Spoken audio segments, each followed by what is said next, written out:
Hello everybody, welcome to today's video. We're going to do a video about the Sigma 17 to 40 millimeter f1.8 art lens for street photography. So here's what's going to be in this video today. There'll be three parts. The first part is some thoughts on the lens as a street photography lens, at least for my use cases. Second part, we'll be looking at some photos, talking about my experience again using this lens for street photography, plus it's been a while since I've done street photography, so some thoughts on getting back in the groove of that. And then the third part will kind of be bonus content. I'll share just a teeny bit about a new bag I got that I'm using for my street photography. So there you go. That's what we're doing. Chapter markers will be down below in the, what do they call that? The description. Yeah, so here we go. So first, I have covered this lens when it first came out. I did a first thoughts video about this. I'll leave a link to that also below in the description. My thoughts on this lens for street photography. First, it's big. It's a big lens. So here's my, on this hand is my 16 to 80 f4 Fujifilm, which is my daily driver. And then here is the 17 to 40 art, okay? So I know a lot of folks prefer small lenses for street photography. This is not a small lens. It's just not a small lens. It's extremely well made. It's all metal construction.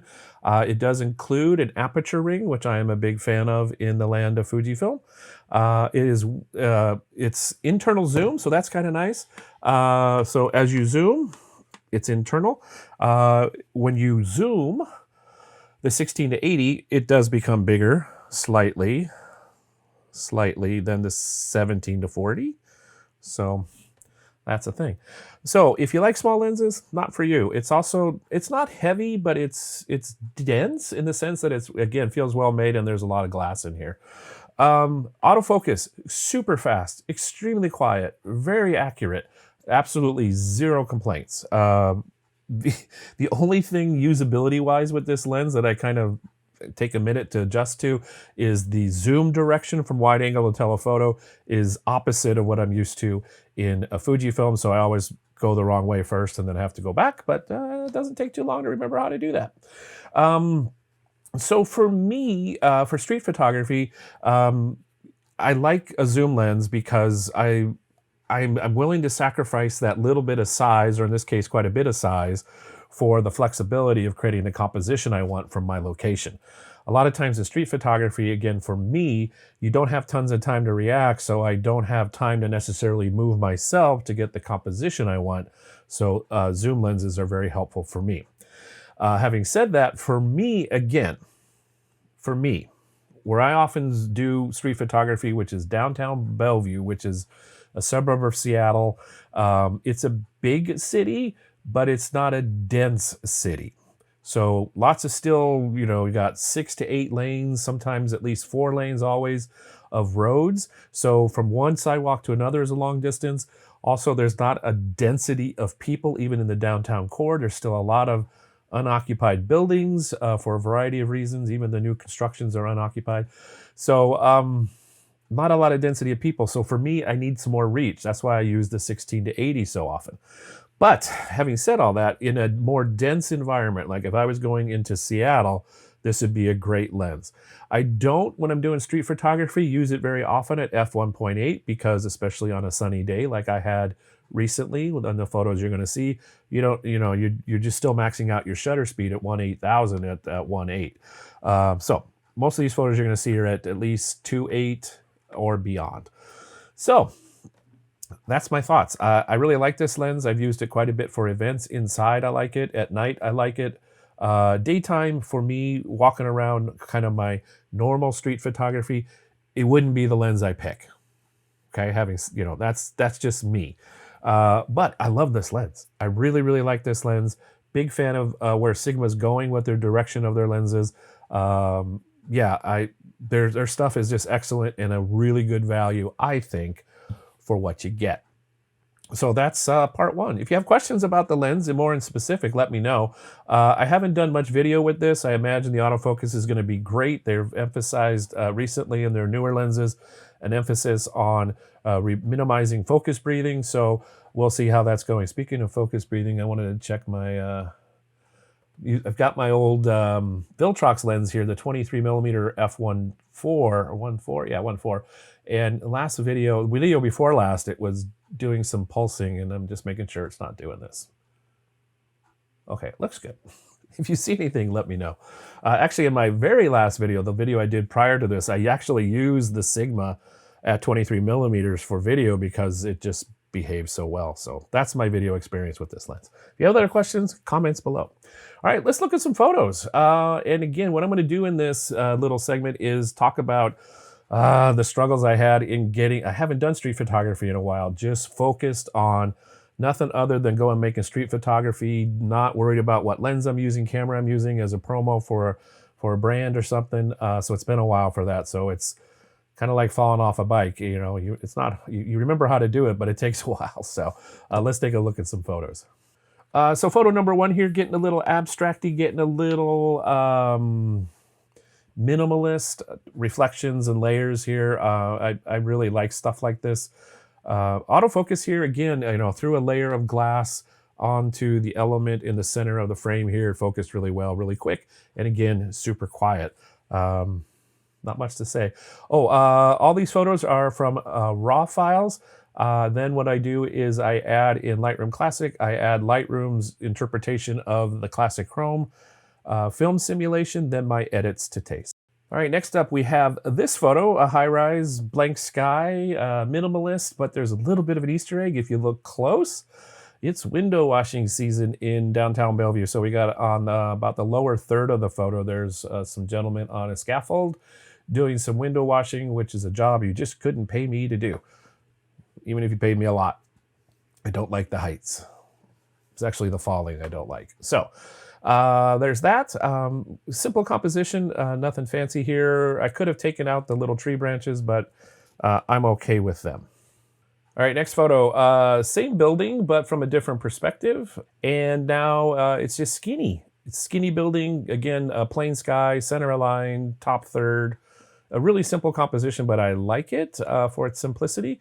Also, I do, again, there's another Easter egg here. There's a couple window washers in that very bottom balcony.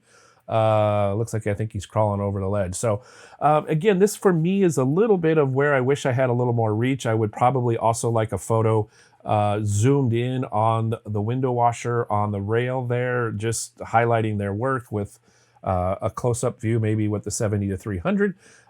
But this works, and it gives you a nice little surprise if you look a little closer at the photo. This is going to be another 600-foot tower, and actually there's going to be two of them on this location. It is the location of an old bowling alley, which became a Barnes & Noble, and a movie theater, which became a bunch of different things. It was called the John Dance Theater, and I think that's what the JD here is on the wall. I don't ever remember seeing that inside the theater. I saw a couple movies there way back when. But again, I wanted to compose this photo with including the sign on the left for the worker outfit they're supposed to wear, the nice little infographic there. And then you've got the worker spraying some water on to keep the dust down. I didn't notice this when I was making the photo, but let's look at where he's holding the hose. All right, it just makes me laugh. I'm 12 years old, okay? I'm just 12 years old. This is zoomed in with a crop, so nothing fancy. Again, if I had the 300mm, I would probably make this photo, but just for fun and giggles. Anyway, okay, moving on. This is another photo where, again, I would have liked a little more reach. I like this scene. You had this foreground in shadow, and then a highlight in a patch of sun where a crosswalk happens, and just waiting for people to walk by. And I got this person on their phone with a pause while they're waiting in that little patch of sun in the open area where there's no trees or anything behind them, no shrubbery. So this is a neat little moment. I like it a lot. Again, maybe I would have liked to be just a little bit closer, telephoto optically closer. Words are hard today. So that would have been my preference. I know I can crop into that and get closer, but again, I like to do that optically. But Practicing, getting in the groove of noticing things, waiting for things at least a little bit. So that's where my brain was with making this photo. This one's for Enrique, for cloud reflection in a building window. So steel and glass, cloud reflection. I can make these photos all day long. I do like them, but I have probably too many of them. Speaking of reflections, here's another one. Again, I'm trying to think a little abstract here, trying to notice something different, out of the ordinary. I do in the photos I create of street photos, I prefer to keep anonymity in the subjects. Um, it's just how I prefer to create street photos. I like to have the people in the photos be more symbolic than specific. That allows, I think, the audience to bring more of themselves, create a story around and create mystery, which I'm a big fan of. I do like the sense of like multiple exposure here with the layers of the glass that are creating almost a double exposure of the person. It's not the greatest composition, not the greatest element in it, but I like the idea, and it gives me ideas for doing similar things in the future, executing maybe a little bit better, maybe being a little more patient, waiting for somebody to walk by. Oh, by the way, another advantage of doing this kind of photo is you're not pointing the lens directly at a person, so it's much less confrontational. It feels more observational than, again, confrontational, which I like. Inside, I needed some sustenance, so I got a cookie at Starbucks. And I hadn't really noticed this view before. The building across the street, through the windows of where the Starbucks is located, the entryway where the Starbucks is located. So simple composition. I like the tone, the complementary kind of a bit of the orange yellows inside with the blues outside. And again, a little attention paid to how I composed the exterior building inside the frames of the windows. And then I walked outside and someone had left their cigarettes package. It was empty outside. So I photographed it because that's part of the urban experience sometimes. And yes, I picked it up and threw it away because I'm that guy. This is another example of, I saw something I think I would like to photograph, a scene. It's this shadow. In my perfect world, it wouldn't intersect the end of the shadow with that the light pole there, but it is what it is at this moment in time. But I wanted to wait for someone to walk through at the end of the shadow so they wouldn't be in shadow. And this gentleman obliged. Again, here's the thing, I forgot. Okay, slow down, put your camera in continuous low mode, so about 7 frames per second, and get a better stride. This stride, where I clicked one photo, it's not the best action stride. He looks a little uncomfortable. It's that little bit of moment in your walk, in your gait, where if you just freeze that moment in time, it's not your best look. So anyway, note to self, pay attention to your camera settings, notice what you're doing, and remember to have the correct settings for what the photo you're trying to make is supposed to accomplish. I'm going to show you 2 photos of this pretty much exact scene. Again, we're window washing. This is on Amazon HQ2, downtown Bellevue. Still not occupied. They're just cleaning the windows. I don't know how often they're going to do that before they get inside, but made this photo and I like it. And then like a minute later, the cloud changed to this cloud I like better. I did darken the exposure just a teeny little bit on purpose. And then I like this look. It's a little more dramatic, a little more, again, mysterious what's going on. And it's a simpler composition just by the clouds being a little more concentrated. And also you kind of got 3 things here. You got a little triangle shape around the little bit of the single cloud that intersects with the building. You make a triangle with the big cloud, the little cloud, and the window washers. That's my theory. And the last photo here is lights that make really dramatic shadows certain times of year, certain times of day on one of the buildings at Bellevue Square Mall. And I just like the minimalism here. I especially like it with there's no clouds. As a graphic designer, it's been doing more of that lately. I need space for text in my photos. So that's what this photo is all about. Here's some space for words or graphics or other things. It's just minimalism. It's nothing fancy, but it's something that I like. So that's a set of photos with the 17 to 40 millimeter f1.8 art from Sigma. It's such a great lens, so easy to use. Autofocus is fast and quick and reliable and accurate.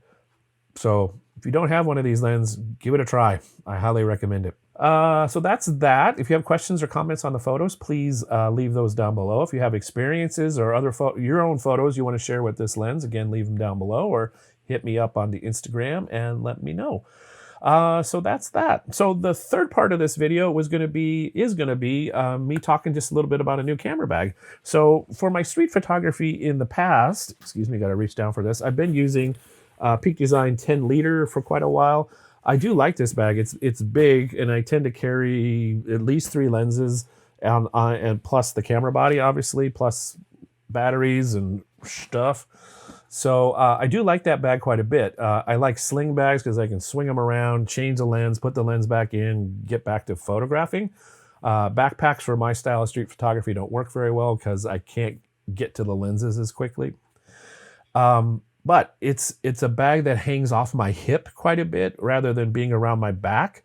So it makes my butt bigger, which in a crowded situation like in Pike Place Market or on trains or public transportation or other places that are denser, it's more of an issue. So what I switched to, at least temporarily, or at least giving it a try, is this Think Tank sling, which is also about 10 liters. At least that's the size, that's the name of it, but it fits more on my back. So I do like that. It's a little more snug inside, not quite as able to fit. Well, I can fit all the things I usually carry, but it's just a teeny bit more snug. So it works so far. I also like it has a water bottle pocket on the outside. It can carry a tripod. It would sit on the outside, which also works. So I'm giving it a try. The strap it hits me a little funny right here on my collarbone, but maybe that's just getting used to adjusting how it fits for me. So, hey, what bags are you using? Any special tips on bags you're using for photos? Let me know. Comments below. That's the theme of this video, comments below. So, that's an update from your old friend Michael in YouTube. I hope to get out and make some more photos. It isn't quite as busy coming up here for my work life, so I'm looking forward to maybe finding another weekend day that I can get out and make some more photos. Hope you're doing well. Hope you were able to go out and make some photos. Hope it's a benefit to your life, getting out and creating, or however you like to create. Creating stuff is so important. It's good for my mental health. I assume it's good for your mental health. So yeah, and it's a gift to the world if you share what you make. So thank you for that. All right, enough of the philosophizing, enough of the stuff. I think I'm done. So thank you very much. Thanks for following along. I hope this video has been helpful, and I look forward to seeing you in a future video. So until that future video happens, I hope you stay safe, stay well, and have fun creating photos. Bye for now.